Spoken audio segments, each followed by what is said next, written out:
দর্শক, আমরা দেখতে পাচ্ছি দুজন মুক্তিযোদ্ধা, এরা বীর মুক্তিযোদ্ধা, অথচ তারা এখন সেই কুল কিনারা না পেয়েও কিন্তু দুজনেই তারা তাদের সুখ দুঃখের কথা বলছেন এবং কথাগুলো এমনই, তারা আবাসন চায়, তারা মাথা গুঁজার ঠাঁই চায়, তারা মাননীয় প্রধানমন্ত্রীর দৃষ্টি আকর্ষণ করছেন। কি বলতে চাচ্ছেন বলেন, নাম পরিচয় দিয়ে বলুন। আমার নাম বীর মুক্তিযোদ্ধা হারুন চৌধুরী, চাঁদপুর, ফরিদগঞ্জ। আবাসনের জন্য 16 সালে মাননীয় প্রধানমন্ত্রী মন্ত্রী স্বাক্ষর জমা দিয়েও উপজেলায় আদৌ পাচ্ছি না, ঘোরাঘুরি করছে, এলাকায় পাচ্ছি না। আমরা ঢাকা থাকি, তাই আমাদেরকে দিচ্ছে না। বলেন এখানে কোন জায়গায় বললে পারে আপনাদের বেশি সুবিধা হয়? সুবিধা আমরা মন্ত্রী সাহেবের সাথে সাক্ষাৎ করলে বলে এলাকায় যান, এলাকায় উপজেলা দিব।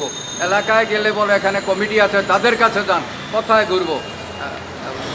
বলেন আপনি কিছু বলতে, আপনার নাম পরিচয় দিয়ে বলুন। বীর মুক্তিযোদ্ধা মোহাম্মদ ইউসুফ খান।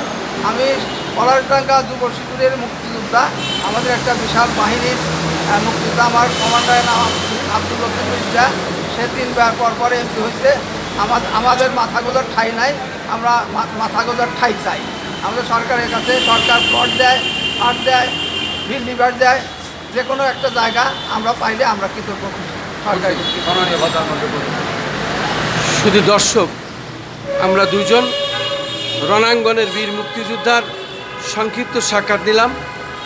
আমি খন্দকার মাসুদুজ্জামান, রাজধানী ঢাকা।